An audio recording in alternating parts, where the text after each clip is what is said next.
so much for that introduction, Pratisha. I don't think I need to introduce myself much because of what you said. Thank you so much. So good morning, everybody. My name is Adeline Dahal, and I am an SEO specialist who has been working in the field of SEO for the past 3 years now. So let me start with a real-life example that most of us have probably faced at least once in our lives. So let's say you get hungry and you want to order something online and you're not really sure which restaurant you want to go to. So the first thing you end up doing is you take your phone and you go to Google and you search for something like good restaurants near me or restaurants in my certain location. But let's say, similar to me, you're craving something very specific. You really want to have a burger. So what you might end up doing is, in your search, you're going to look for a specific keyword like burger places near me. And instantly, what happens is that you see a list of restaurants pop up on your screen. This will include the name of the restaurant, a picture of the burger or whatever it is you might want to have, menu items, contact information, and more. So you scroll through this list, you choose one restaurant you think will fulfill your cravings, and you either order a burger or you might end up going to the restaurant as well. So whatever you just experienced overall is the power of a Google Business Profile. That little information box that you see with the name of the restaurant and all that information is basically what a Google Business Profile is. It is a free tool that local business owners can use in order to find and interact with local customers. Now, for today, let us dive deeper into why a local business needs a Google Business Profile. In its proper definition, a Google Business Profile is basically a free business listing on Google. This is a tool and a profile where you can include various kinds of information related to your local business. Now, this may include your business name, your address, contact information, website, operating hours, and a lot more. There are certain key features that are important in a Google Business Profile and are included there. The first being whatever I just mentioned earlier, displaying various kinds of profile information, business information that you may have. The second is that not only can you showcase your information, but you can also interact with the potential customers that are coming to your profile. What exactly is that? Now this includes checking, sending direct messages to your profile. Your potential customers can come to your profile and send direct messages to your business. And the second is, let's say you do end up selling a product or a service through your business profile or your business, then your potential customers can come in and they can also leave reviews in your Google Business Profile, which you can also reply to. The third option and feature is photos and updates. You can include high quality images or videos of your product, your service, and not only that, but also your business space. And then the fourth is you can use the Google Business Profile for various kinds of performance insights. You can check engagement metrics. What this means is that whenever your potential customer comes to your profile, what kind of actions are they taking? And the second most important one is what kind of keywords and queries and questions led your potential customers to your specific profile. A Google Business Profile in itself is part of a larger picture, which is called local SEO. So what is local SEO?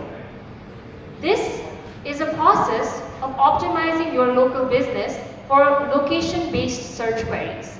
So what exactly are location-based search queries? What this means is that how Google works is, let's say I'm at a certain geographical area and I want a business there, a product or a service. So when I go to Google Search or Google Maps and I look for a certain query in that specific area, in order for Google to provide you with the best possible experience, what it does is that it will show you businesses that are within a certain location proximity. So for example, if I search for a query like plumbers near me at a certain location, or if I search for something like coffee shop in a certain city, in order to provide me with the best experience, Google will make sure I see businesses that are within that specific location.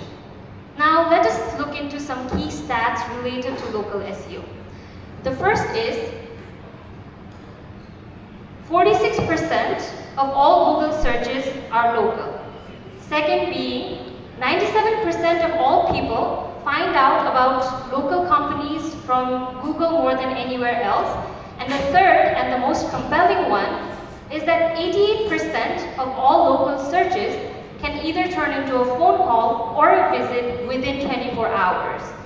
This in itself shows, as a local business owner, why is it so important for you to optimize your business for location-based search queries. So, how does a Google business profile come into play within this area? The first is, it boosts your local visibility. As I mentioned earlier, being visible at a local geographical location is possible through a Google business profile. The second is it drives engagement. Let's say a potential customer does come to your profile and they end up either reviewing your profile, checking your information, or even ordering something through that specific profile. It drives engagement towards your business. The third is it enhances your credibility.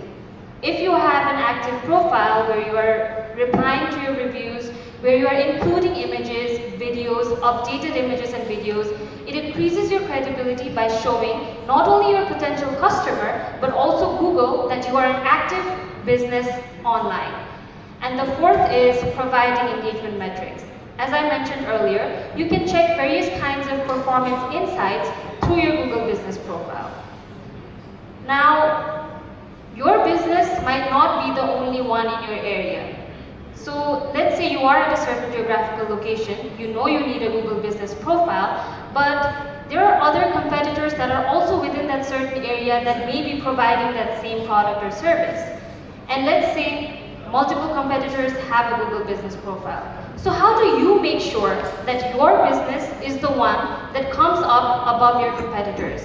There are certain key Google business profile optimization strategies that you can use in order to make sure that happens. The first being, include accurate description, pricing, and images. If you have a website that you are connecting to your profile, always make sure that the information you're providing is in line with whatever is provided in your website as well. Make sure the descriptions you have, the pricing you include, and the images are all proper and accurate. The second is relevant category information. Whenever you're creating a new profile, you're able to choose what kind of category your business is in. So this is where you can choose a proper category that is relevant to your specific local business.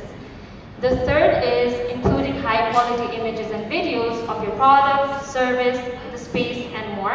And the fourth and the final one is, because it is for a local business, let's say somebody wants to come visit. If they don't know where it is, they're not going to show up. So you got to make sure that you integrate your Google Maps.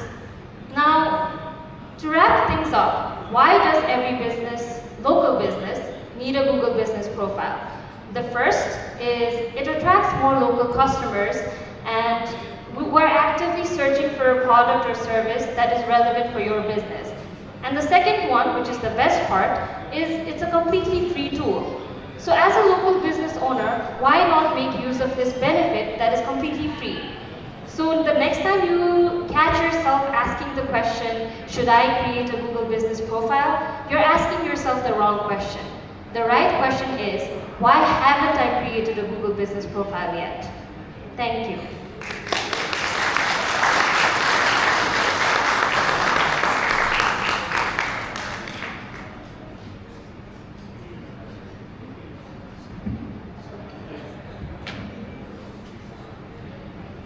And we have a token of love for our amazing speaker, Ms. Adeline Dahal as well. So let's give a round of applause once again.